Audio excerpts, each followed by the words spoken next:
busqué programas públicos en algún momento y por curiosidad me inscribo en el CRIP. Va 1 año y no le han hablado.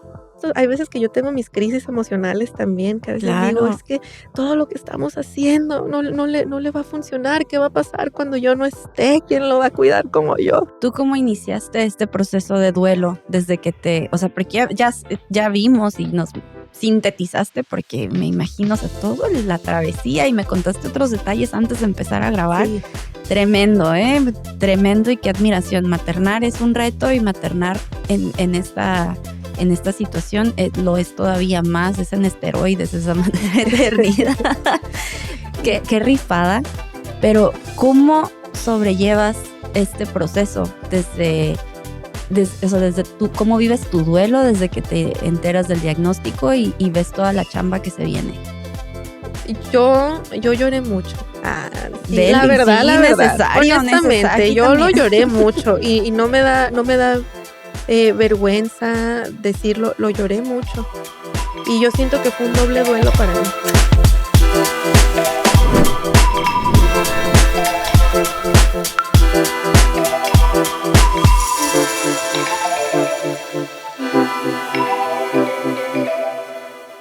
Muy buenos días, tardes, noches, cualquiera que sea el horario en el que estén escuchando este episodio de su podcast Consultorio 7. Antes de comenzar, me gustaría, por favor, recordarles que se suscriban, le den like y compartan para que nos permitan seguir creando este contenido. El día de hoy tenemos a una súper invitadaza, porque creció en la comunidad dentro del podcast y eso lo aprecio bastante porque coincidimos un poquito en la universidad, amigos en común, pero volviendo a conectar con el contenido que se está haciendo con este proyecto, la doctora dice, yo quiero ir. Claro. Y eso lo aprecio mucho, doctora. El día de hoy tenemos de invitada a la doctora Daisy Navarro. ¿Cómo está, doctora? Muy bien, doctora, muchas gracias. ¿Cómo se siente? Nerviosa. Ay, sí, ya sé, eso es como el nerviosito, pero se va quitando en el camino. Bueno, vamos viendo. Vamos viendo. Doctora, me gustaría mucho que la gente la conociera. Es originaria de Tijuana. Siempre hago esta pregunta porque es ciudad migrante. Claro, frontera. ¿Nació en Tijuana o viene de otra ciudad? Yo nací en Los Ángeles, California. Mis papás estaban en busca del sueño americano y en su sueño pues nací yo. Viví unos años allá y posteriormente nos mudamos acá a Tijuana. Hago kinder y 1 año de primaria acá en Tijuana y posteriormente nos mudamos de nuevo a Los Ángeles y estuve allá de segundo de primaria hasta sexto. Ok, y regresa a Tijuana. Y mi papá consigue su ciudadanía americana junto con mi mamá y ya deciden regresar a Tijuana y ya quedarnos acá. Entonces, ¿y ellos de dónde son originarios? Mi papá es originario de Sonora y mi mamá es originaria de aquí de Tijuana. Ah, ok.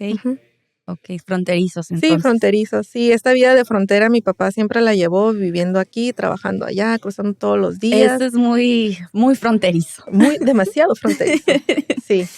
Ok, y regresa a Tijuana y aquí culmina la etapa básica de educación.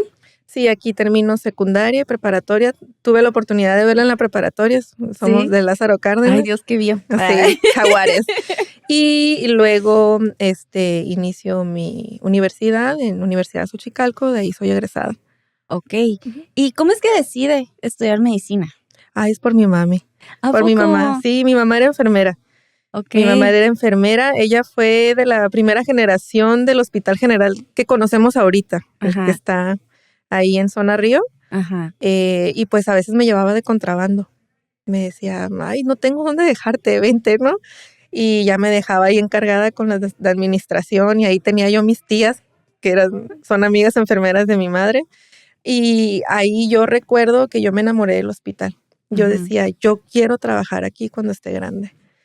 Y las amigas de mi mamá me regalaban mis agujitas y mis jeringuitas y estaba yo ahí poniéndole vacunas a mis muñecos, ¿no? Entonces, con las agujitas. Sí. ¿Y cuántos años tenías? Yo creo que tenía como unos, no sé, estaba chiquita. Porque, pues muy chiquita, porque pues estaba ya sí, como 3, 4. Tengo memorias de esa edad todavía, porque ¿En serio? sí, Cuando regresa mi madre, de que ya no está trabajando en el hospital, regresa al centro de salud. Entonces estoy un tiempo acá en Tijuana y paso como 1 año y medio en la primaria de aquí, antes de volverme a regresar a Los Ángeles. Y ahí también iba al centro de salud y veía pues todo lo que veía. Y siempre decía, yo voy a ser doctora, yo voy a ser doctora. Uh-huh. ¿Y es la primera doctora en su familia? Sí, de ambos lados, de mi mamá y de mi papá. Ah, ok. ¿Tiene hermanos? Sí, uno. ¿Y él se fue por otra área? Sí, él decidió ser feliz. No, Todos los médicos que han venido comentan algo así. Sí, no, él decidió optar por otro camino. Uh-huh. Bien. ¿Y usted es la mayor o...? Yo soy la mayor.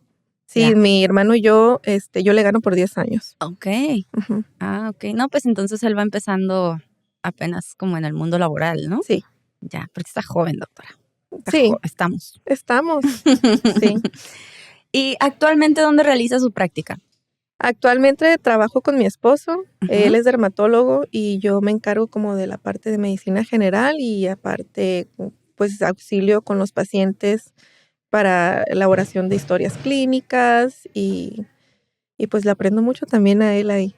Sí, aparte de la dermatología es una área muy solicitada, ¿no? Sí, demasiada. Y no hay tantos dermas en la ciudad. Ok. ¿Hacen procedimientos también estéticos, supongo? Sí. Pero desde el punto dermatológico, ¿no? Sí. Con esa base. Ah, muy bien. Uh-huh. Para ir. Sí, claro, cuando guste, doctora. Ok. ¿Y ya cuánto tiempo tiene realizando la práctica de medicina general?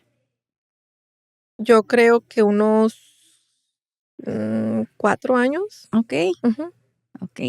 Sí. No, pues aunque lo estuve alternando ahí un tiempo que estuve trabajando en Estados Unidos en investigación clínica. Ah, uh-huh. Sí, me había comentado antes de iniciar. Y es muy común, ¿no? Como quienes tienen esta doble nacionalidad del trabajar allá. Mi esposo más o menos hace algo similar también, México-americano y trabaja en un centro de investigación. Pero él es psicólogo. Al final, la vida en frontera. Sí. Las filas, oye. Ok, doctora. Pues el tema que vamos a tratar el día de hoy es un poco sensible, por eso voy a seguir el paso y el ritmo que usted desee llevar. Uh-huh. Pero para entrar un poquito en la definición en cuanto al autismo, creo que usted la tiene más clara que yo. ¿No la podría compartir? Bueno, el autismo es muy complejo, pero lo vamos a definir como lo define el DSM.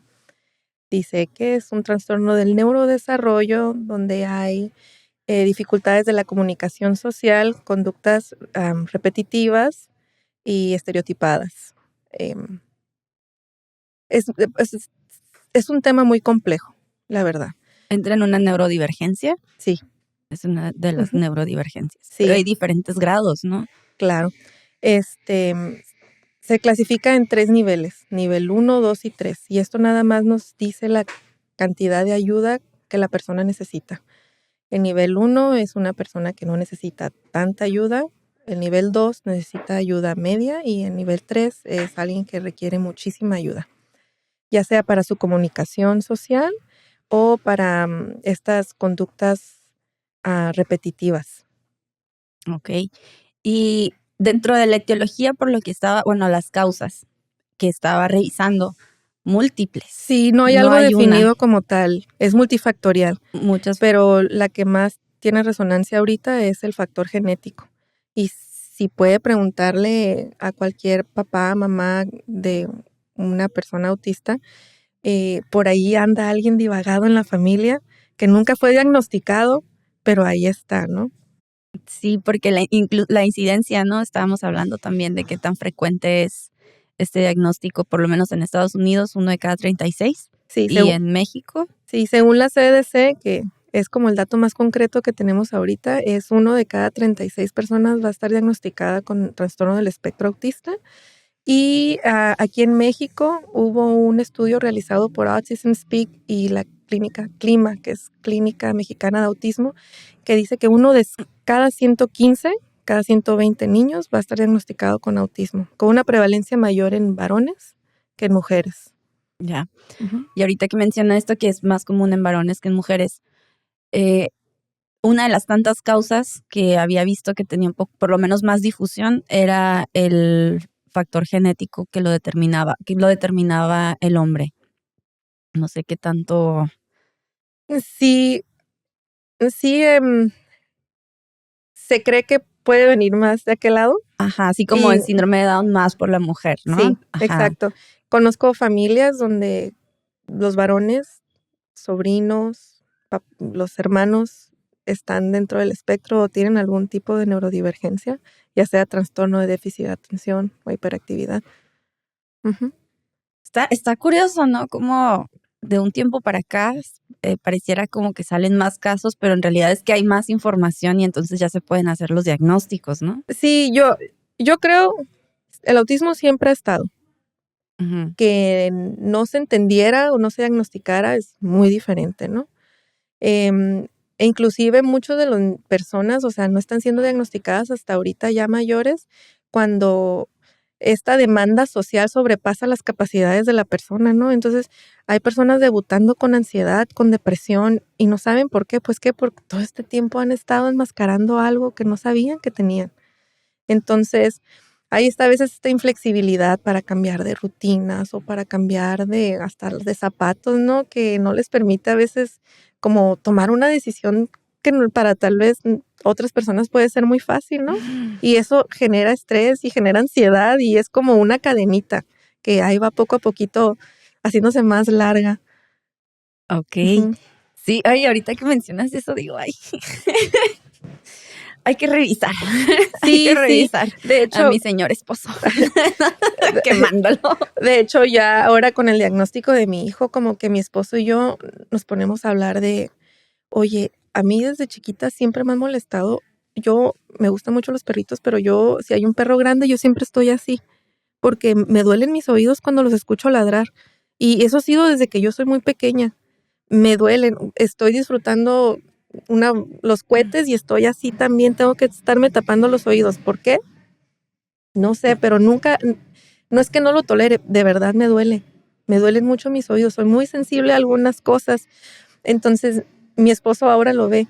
Es que yo no puedo comer esto porque no tolero esta textura en mi boca y me genera muchísima ansiedad y me da hasta asco y no puedo. Entonces, ahí empezamos a notar que hay algunas cosas que no son tan normales como nosotros creíamos que eran porque las tuvimos siempre, ¿no? Ajá, y pues socialmente cumplían con las demandas, ¿no? Exacto, Ambos ajá. médicos también. Ambos médicos, ajá. Que a lo mejor para unas cosas sí somos muy desenvueltos, pero para otras esta inflexibilidad no nos permite ejercerlas de la manera más óptima, ¿no? Uh-huh. Ok, y menciona que tiene un hijo con diagnóstico. De hecho, platicábamos antes y me platicaba que tiene 2 niños con el diagnóstico. Sí, tengo 2 hijos varones, uno de 6 y otro de 2. Perdón, de 3. Con mi hijo mayor fue diagnosticado desde los 18 meses y debido a que ya estaba el antecedente en la familia, busqué que le hiciera una evaluación a mi hijo más pequeño. Ok. Uh-huh. Y cuando fue con el primer niño, doctora, ¿cómo fue el proceso de diagnóstico? Fue para mí un alivio. Fue un alivio cuando recibí el diagnóstico, ¿no? Pero el proceso para llegar a tenerlo fue muy largo. Yo desde que él estaba chiquito, yo dije, algo aquí hay diferente. ¿Qué edad tenía él cuando Cuando yo me doy cuenta, empieza a notar yo actitudes? creo que el primero así fue como a los 3 meses. Entonces yo voy con su pediatra y le digo, doctor, es que no sigue objetos, no voltea los ruidos, su patrón del sueño es muy raro, no le puedo dar confort, llora, llora, llora, yo lo abrazo, yo lo dejo en cama, yo lo cambio, yo lo tapo, lo destapo y no lo puedo consolar.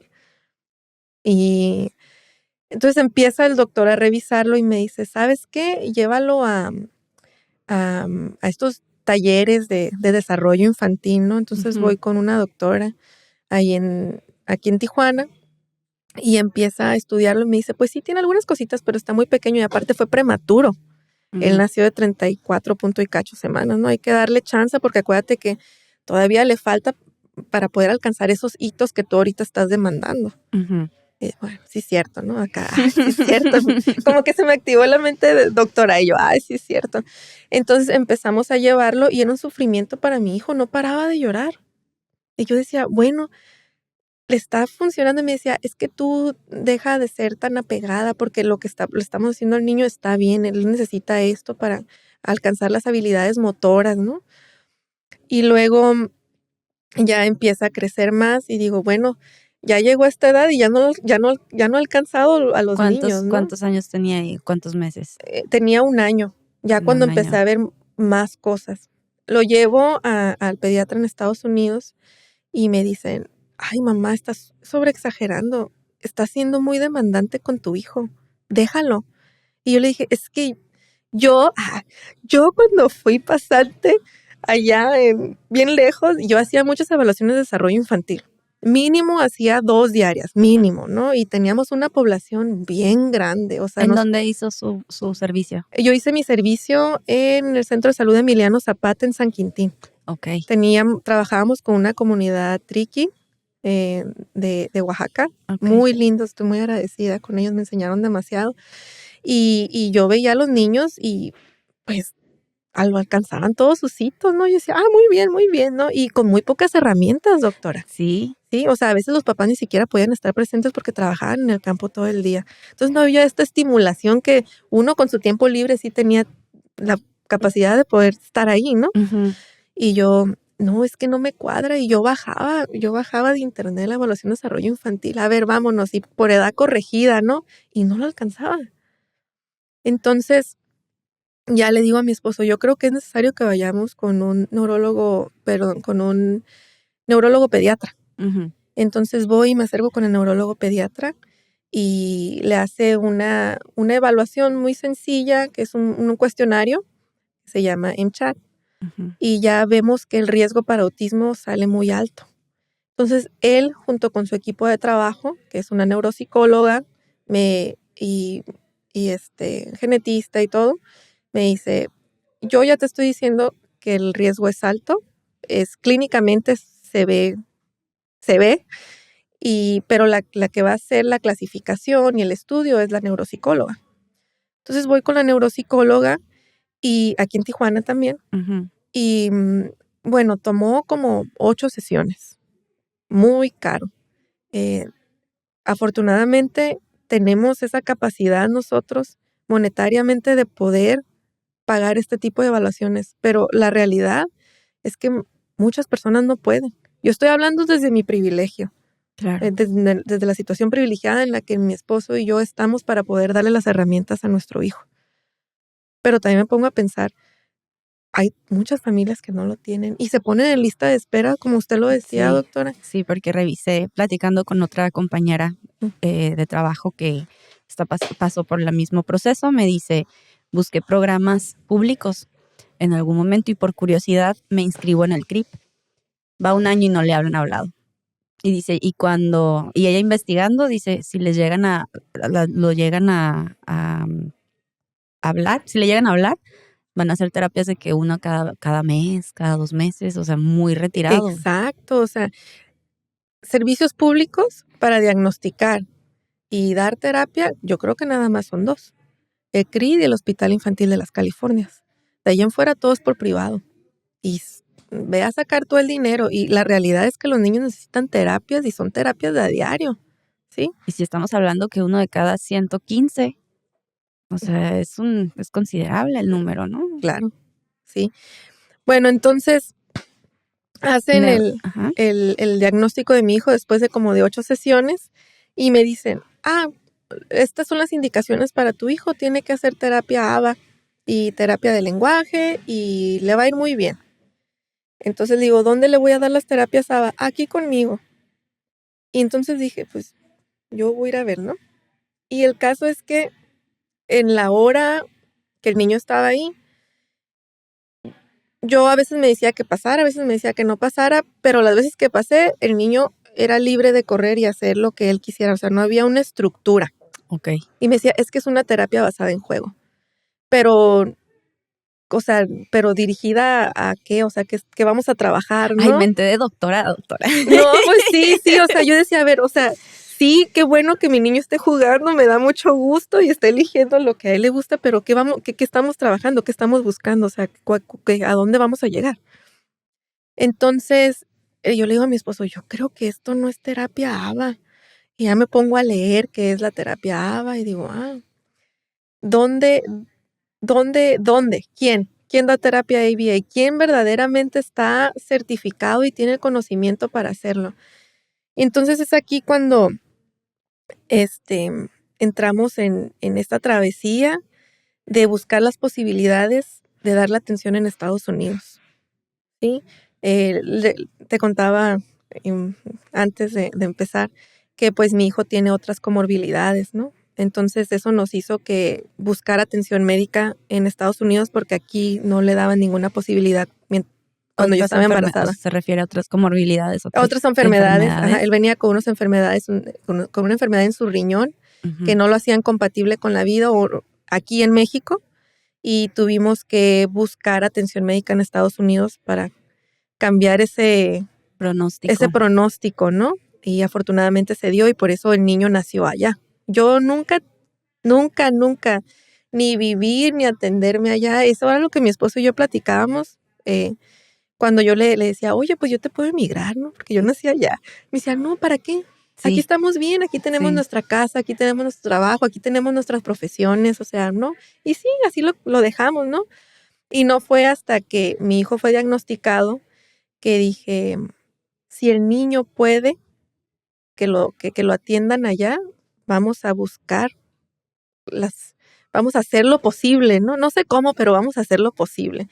Y así fue que empezamos a buscar su atención en Estados Unidos.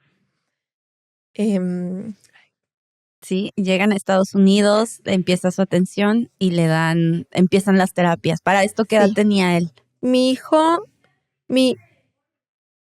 tenía alrededor de 2 años. Ya habían pasado 6 meses desde que lo habían diagnosticado aquí. Aquí lo diagnosticaron los 18 meses, año y medio. Y llego allá, empecé a trabajar, le saqué su seguro médico porque es imposible pagar atención médica en Estados Unidos de su bolsillo, es carísimo. Si no tienes seguro, los gastos son inmensos, ¿no? Sí. O sea, a mí me llegaban los biles de las terapias y cada terapia te salen $400, $350, o sea, es algo... ¿Y cada cuánto tenía que estar yendo a terapias? Todos los días. No. Todos los días. $400 diarios. Todos los días. Y no nada más estamos hablando de 1 hora. Cuando le hacen la evaluación a mi hijo, ya que la pediatra lo refiere, me dice, oye, ¿sabes qué? Creo que tu hijo es autista, necesita ir a un lugar especial que lo diagnostican. Lo diagnostican.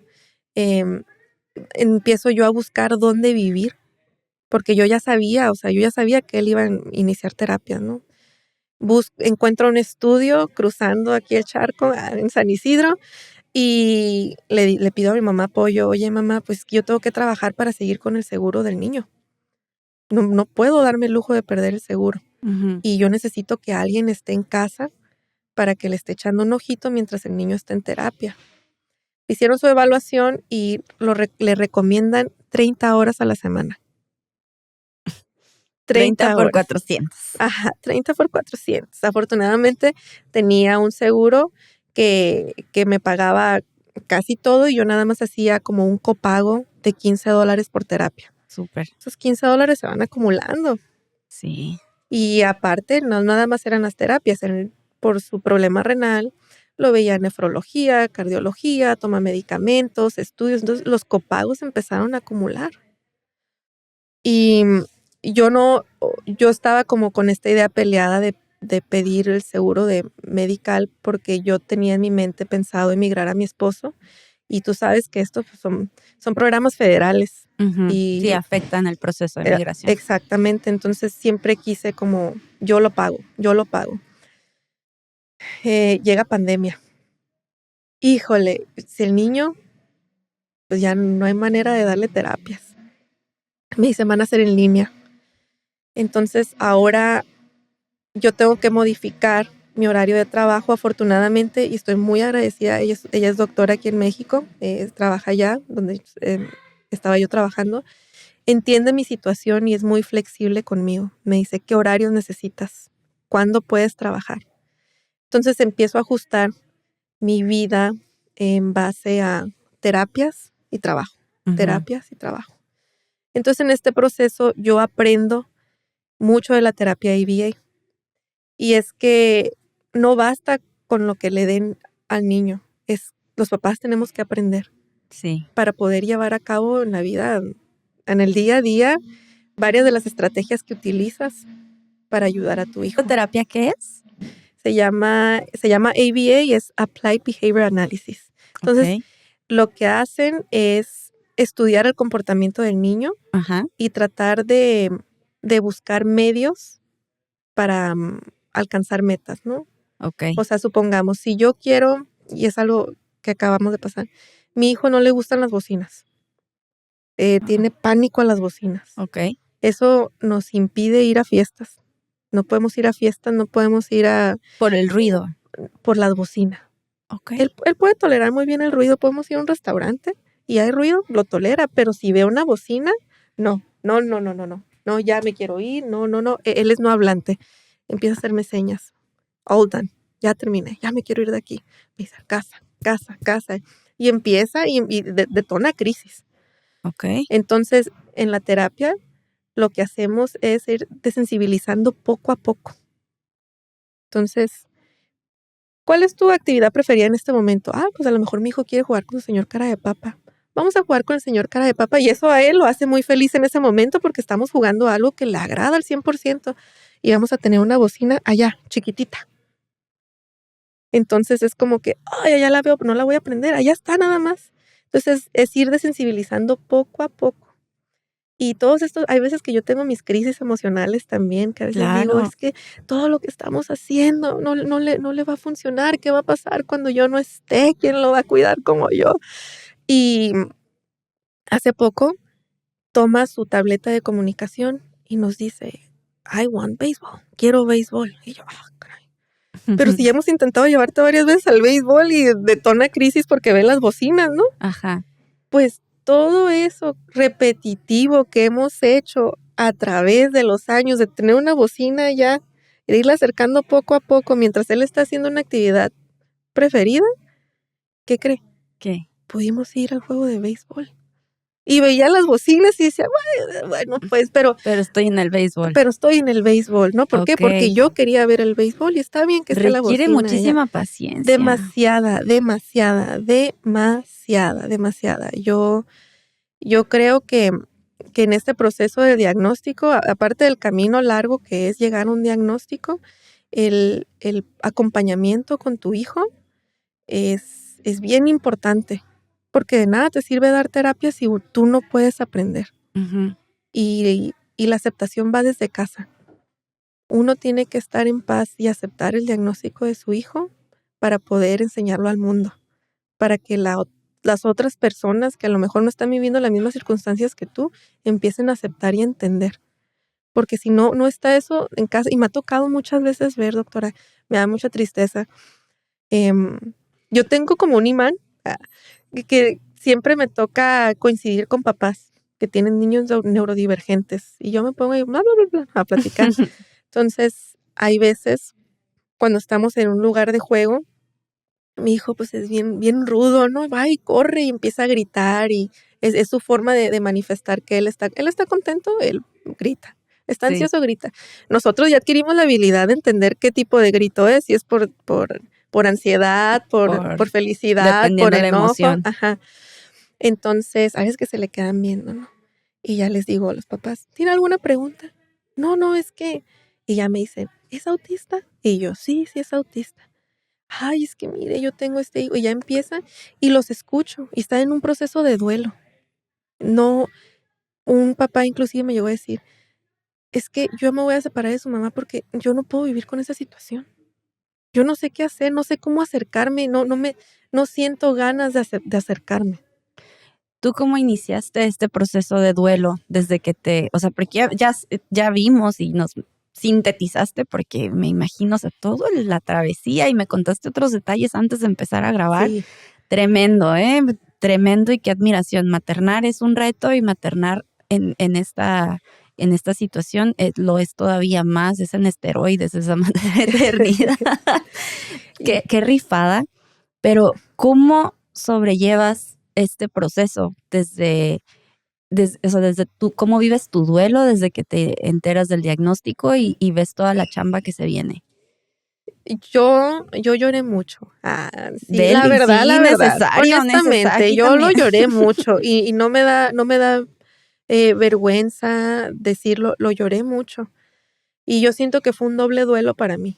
Fue mi carrera, porque yo siempre creí que iba a ser especialista, pero veo las demandas de mi hijo y me doy cuenta pues que tengo que enfocarme acá. Y luego, ¿Dejaste la especialidad por sí, cuántos años tenía él él cuando tú dejas? tenía el año y medio, que fue justo cuando lo diagnosticaron. Año y medio. Sí, Ok, entonces dejas la especialidad y sí. Y me voy acá enfocada, dije, porque yo no puedo ser la gran especialista, pero mi hijo desatendido, el hospital demanda sí, mucho tiempo, sí, o es sea, muy vives celoso. prácticamente ahí, especialmente en el R1, en tu primer Ajá. año de residencia, ¿no? Em, Le digo, entonces yo tuve como este doble duelo con mi carrera y también con soltar la expectativa de qué era lo que yo quería para mi hijo. Yo siempre, cuando pensaba en ser mamá, decía, yo voy a jugar fútbol y vamos a contar chistes y vamos a esto, y de repente me topo con una maternidad diferente. Y eso me dolía. Siento que lo procesé rápido porque yo la sospecha la tuve desde que él era muy pequeño, pero tuve que buscar ayuda profesional por parte de un psiquiatra porque yo lloraba todos los días la idea de pensar qué va a pasar cuando yo no esté. ¿Quién lo va a cuidar? ¿Quién se va a hacer cargo de sus responsabilidades? ¿Qué tanta independencia va a llegar a tener mi hijo? Porque en este diagnóstico hablamos, como le decíamos al principio, de 3 niveles, ¿no? Entonces, Ujú. tenemos a la persona que necesita muy poquita ayuda o a lo mejor hacer unas adaptaciones mínimas, y tenemos a los que necesitan y requieren bastante apoyo, ¿sí? Entonces, mi hijo está de acá, de este lado, ¿no? Tengo los 2 lados, la verdad. Mi Ajá. hijo pequeño también fue diagnosticado ¿Recientemente? recientemente, hace como ¿qué serán? Como 4 o 5 meses. Ok. Pero él te dice todo. O sea, yo lo dejo en la escuela y yo sé que él me va a decir: "Mami, el día de hoy me pasó esto, esto y el otro", pero ¿qué pasa cuando tu hijo no te habla, no? Entonces, empiezo a entrar en este conflicto que ya no me permitía vivir vivir, no me permitía vivir. O sea, yo veía a mi hijo y me ponía a llorar, yo veía a mi esposo y me ponía a llorar y me decía: "¿Qué pasa?". Le digo: "Es que, ¿quién lo va a cuidar? Y es que, ¿va a mejorar esto? ¿No va a mejorar?". O sea, yo no veía la luz, para nada. Y hablé con un psiquiatra, tuve que tomar medicación un tiempo, tuve que tener terapia, lo tuve que hablar mucho, lo tuve que hablar mucho, y poco a poco fue pasando eso. Y yo en este espacio yo quisiera decirle a todos los papás: no duden, no duden en buscar esa ayuda, porque si uno no está bien, no podemos, y eso va para todos los papás, sean papás de niños neurodivergentes, neurotípicos. La estabilidad mental de uno influye muchísimo, muchísimo en nuestros hijos. Eso no es un secreto. Eso todo el mundo, todos como papás lo sabemos. Pero cuando tienes un niño que demanda más de ti, más atención, más tiempo, mucha más paciencia, es fundamental. Dense el tiempo de estar bien ustedes. No lo vean como un acto egoísta. Sus hijos se lo van a agradecer muchísimo. Em, yo empiezo a trabajar esto y empiezo a sentirme más en paz, y eso me permite ser más funcional y más presente en la vida de mi hijo. Y él lo agradece. Él no me dice nada, él no me habla, pero me abraza y yo sé que soy su persona de confianza, y eso te brinda confort. Aprendes a encontrar felicidad en otras cositas. en los pequeños detalles, ¿no? O sea, esto que acaba de pasar del béisbol me llenó de orgullo. Yo creo que duré 2 días llorando y estaba muy sensible en el tema porque veo el fruto de todo lo que hemos hecho como pareja, como papás. Es lo que te iba a preguntar, Ujú. ¿cómo lo vivían en pareja? Porque para simplemente maternar, o sea, la crianza es de 2. Sí. Pero socialmente siempre se nos, por lo menos México, no Se sé, carga más la se mano a la carga mami. más, sí, Sí. claro. O sea, a mí, fíjate que mi suegra me dijo no hace mucho Ujú. que yo ando en el tema de que si madre no ser o no ser, no sé. Y me dijo algo que me hizo mucho ruido porque me dijo, es que por más que la pienses y él y ella que adora a su hijo, ¿no? No, tienen Ujú. una relación muy, muy, muy estrecha. Y dice, es que tú vas a llevar más la carga. Desde que te embarazas, tú eres la que más vas a llevar la carga. Y yo, no, pues no me antojé. Ujú.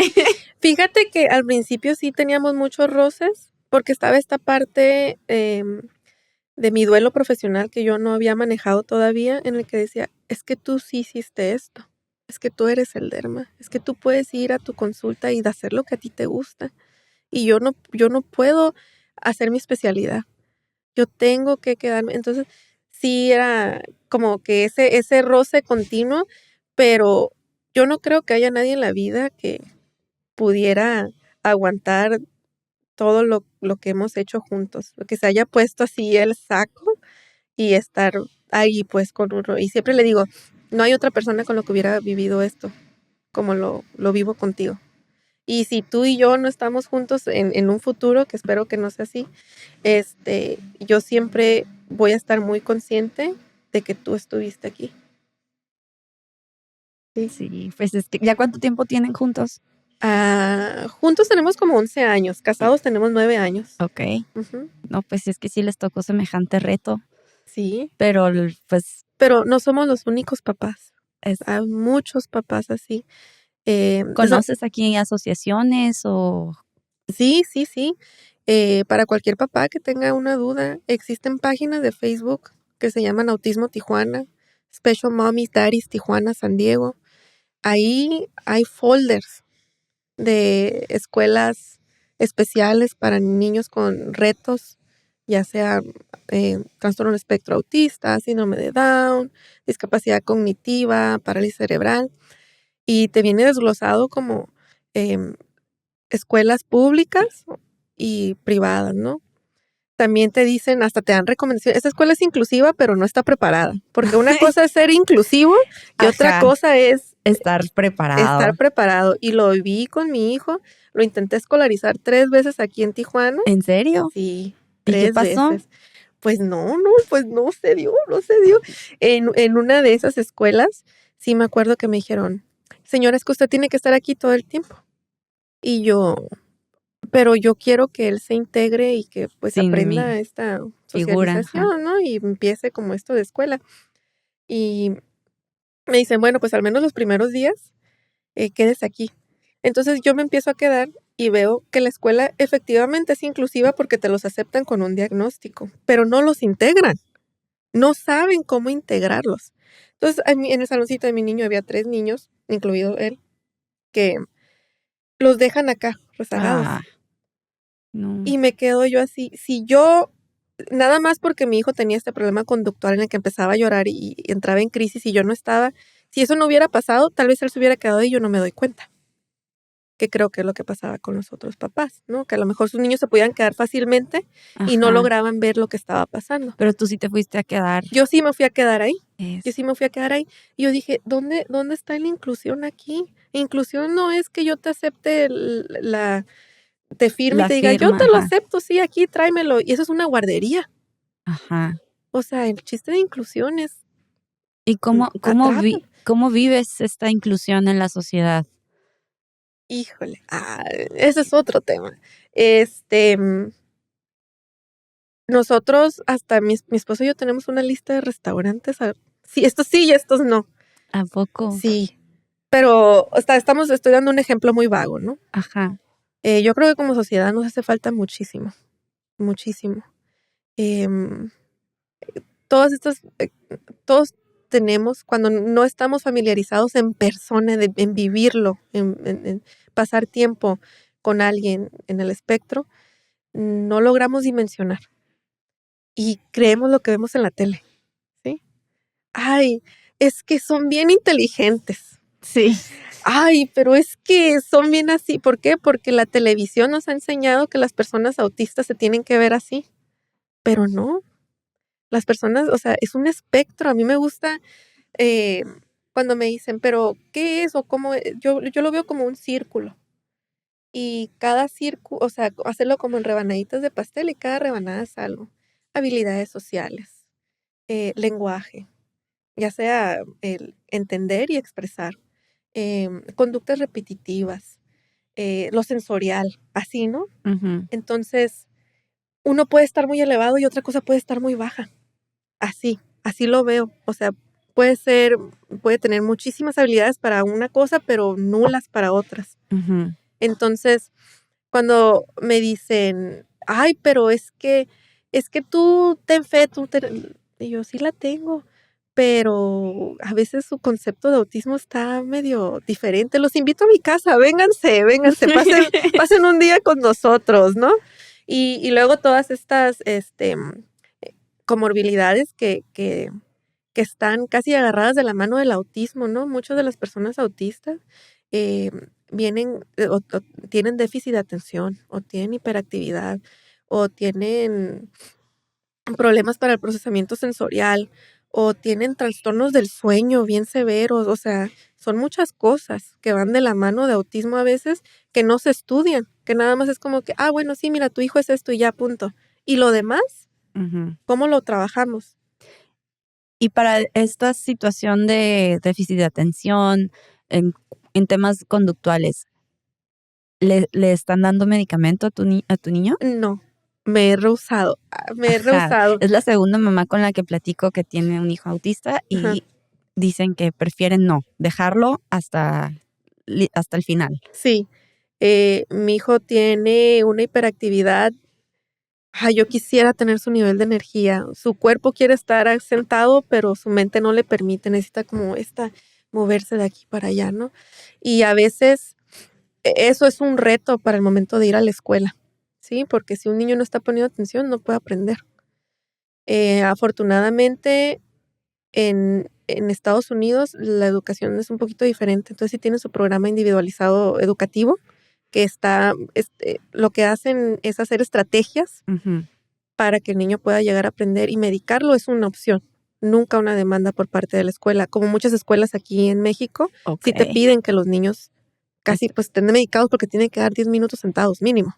Okay. Pero desgraciadamente es porque no hay esta em, economía para poder a lo mejor tener a 5 maestras sombras, ¿sí? Maestras sombras son estas maestras que están... Que son auxiliares en el salón de clases para ayudar a Okay. que la estructura de la clase sea más fluida, y si un niño entra en crisis pueda tener un plan de contingencia y los otros niños están trabajando acá. Entonces, ayudarlos, guiarlos. Si hay unos niños que son escapistas, pues redirigirlos hacia la actividad y todo así. Ese es otro tema, ¿verdad? También Sí. el escapismo, El escapismo. y no medir el riesgo. No medir el riesgo, exactamente. Me comentaba la doctora con la que Uh-huh. trabajo, mi admiración para ella, doctora, que se ha visto también en esta situación en donde córrele, o sea, porque Sí. se salen, ¿no? Sí, mi hijo se me ha escapado. Una vez se me escapó de la casa y estaba yo en una junta por computadora y estaba alguien ayudándome. Mi otro hijo estaba pequeño. Subió por un pañal y cuando bajó ya no estaba. Y va y me dice, Matías no está. Y yo, ¿cómo que no está? Entonces lo primero que hice fue salirme corriendo. Vivía en una privada con muy pocas casas. Me fui corriendo, o sea, no me detuve a buscarlo cerca. Me fui corriendo a la entrada principal y le dije al guardia, no deje salir a mi hijo. Si usted ve a mi hijo, no lo deje salir. Estaba buscándolo como loca por todas las casas. Yo grité y grité, y luego salió de un patio ya como si nada, así como que, aquí estoy.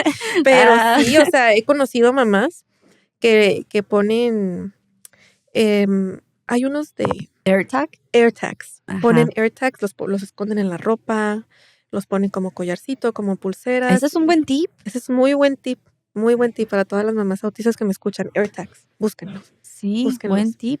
Uh-huh. En Estados Unidos se cuentan con otros sistemas hay uno que se llama Angel Sense, que puedes grabar, tú puedes estar escuchando lo que está pasando alrededor del niño y al mismo tiempo puedes hablarle tú en caso de que el niño se escape. Tú sacas como una llamada y se escucha, el niño autista, call 911 o llévalo al departamento de policía, o sea, entonces está como, tanto tú puedes escuchar lo que está pasando alrededor como tú puedes hablar y también es un localizador. Okay. Y también esta cuestión del peligro. Yo creo que muchas de las parejas, que tienen niños autistas rompen. Sí. Porque hay mucho estrés de por medio. Hay mucho estrés porque el nivel de vigilancia que deben de tener los papás está siempre ahí presente. Yo, mi otro hijo, yo le digo, quédate aquí, al más pequeño, quédate aquí, y ahí se queda. Él tiene esta noción de desconocido peligroso, ¿no? Y no se va. Mi otro hijo agarra monte y dice, vámonos, ¿no? O sea, ay, tienen un dulce, vámonos. Entonces, ese estado de vigilia. Sí. Y aunado a todo el estrés social de todas las amigas que te dicen, mi hijo está en el fútbol, mi hijo está haciendo esto y tu hijo todavía no está llegando allá, ¿sí? Como que eso termina a veces por desgastar la relación y se rompe. Y hay estudios que dicen que es un porcentaje, no recuerdo ahorita el número, pero es un porcentaje bien alto, que es mucho, o sea, manejar a veces por una parte, ya sea por la mamá o por el papá, es mucho y hay casos. Hay muchos casos en Estados Unidos y yo creo que también aquí, pero no se escuchan.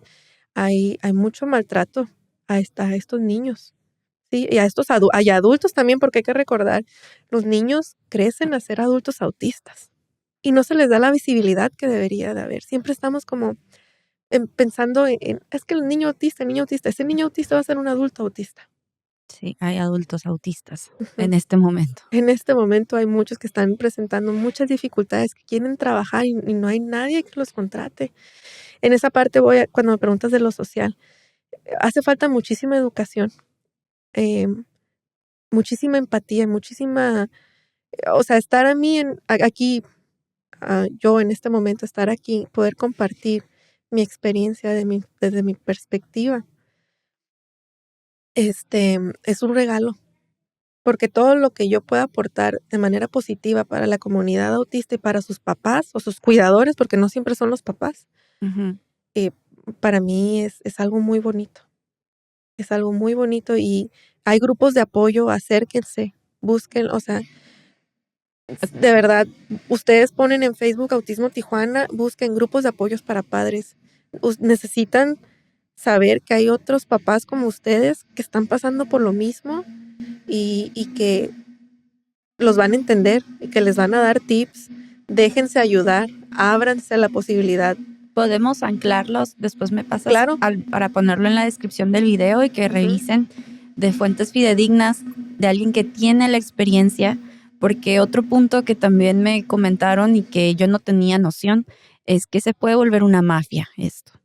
Claro, ante la desesperación, se lucra. Ante la desesperación de que denme un diagnóstico ya, o que ya tiene el diagnóstico, yo te voy a vender una terapia súper efectiva, sí está bien, la pago. O sea, se vuelve vulnerable ante la situación y pues hay gente que desafortunadamente lucra y que pues no se encuentran bien preparados y pues venden algo que no es. Sí, hay psicólogos que dicen que son especialistas en autismo y pues a veces no lo son y uno siempre quiere lo mejor para sus hijos. Uno siempre está buscando lo mejor y en base a sus posibilidades también. ¿Sí? Sí, ese es un punto porque dices mucho Estados Unidos porque ahí es donde tienes tu experiencia, pero también saco la lógica de la estadística. Si es allá 1 de cada 36 y acá 1 de cada 115, pues allá hay, bueno, obviamente es primer mundo y hay más visibilidad, pero pues acá digo, es 3 veces una prox, ¿no? Tres veces más allá, pues tendrían más enfoque, por así decirlo, pero yo creo que estamos más o menos igual. ¿Sí? Nada más que no se logra diagnosticar tanto. Y por eso la estadística. Y aparte que no se lleva una estadística tan buena. Sí, esa es otra. Eso es lo que yo creo. Y también creo que hay muchos niños diagnosticados autistas que no son autistas. Ok. Entras en controversia, ¿no? Hay muchos profesionales que dicen, es que si alguien te hace un diagnóstico antes de los 2 años, huye, no va por ahí. Pero es que no es eso, cada individuo es diferente. O sea, a mi hijo mayor, fácil lo pudieron diagnosticar. ¿Por qué? Por la severidad de sus síntomas, ¿sí?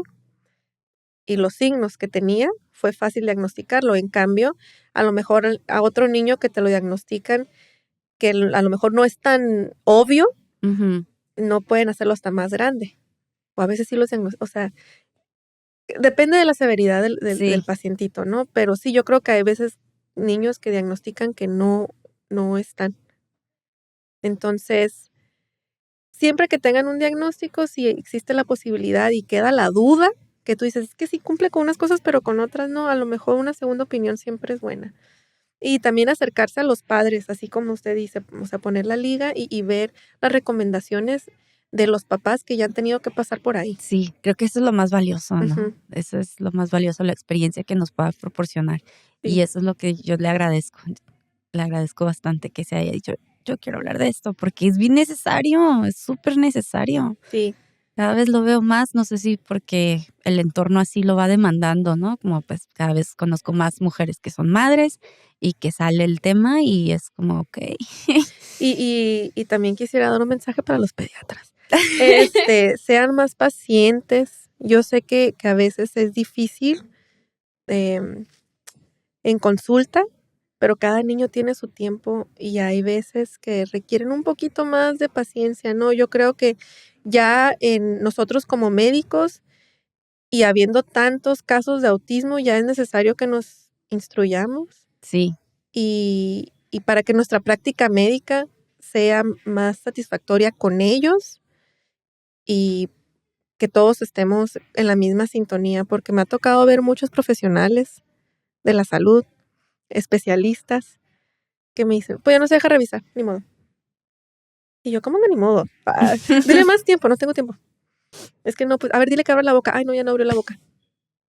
Entonces, son pacientes y son seres humanos como todos.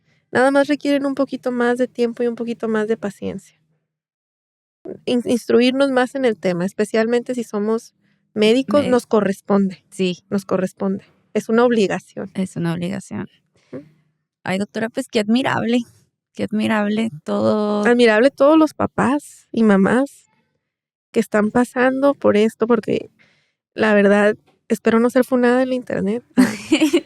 La maternidad es difícil. Sí. Todo lo que conlleva criar. Pero cuando tienes un niño que tiene retos, el reto como madre y como padre crece también. Y yo quiero darles a decirle a los papás que lo están haciendo bien, todo va a estar bien. Y tengan mucha paciencia y mucho amor. Y ya. Ay, disculpa mi sentimentalismo. Me pone sensible porque pues es que estoy muy consciente de lo que es el reto de maternar. Porque no lo soy, pero pues lo vivo de manera indirecta y porque al ser servidora de salud, pues te das cuenta de los retos de del cansancio simplemente del cansancio de un padre. Sí. Fin. Y ahora con este reto. Con este reto. En muchas de las ocasiones no se hace visible, pero tal vez te va a tocar ser cuidador por siempre. Sí. Va a ser una etapa que cuando están chiquitos, pues exigen estas demandas de atención porque pues es su forma de lloran porque tienen hambre, porque tienen frío y uno responde como madre, ¿no? Y a veces estás bien cansado, pero sabes que es una etapa, sabes que va a pasar. Pero a veces esas etapas se extienden un poquito más.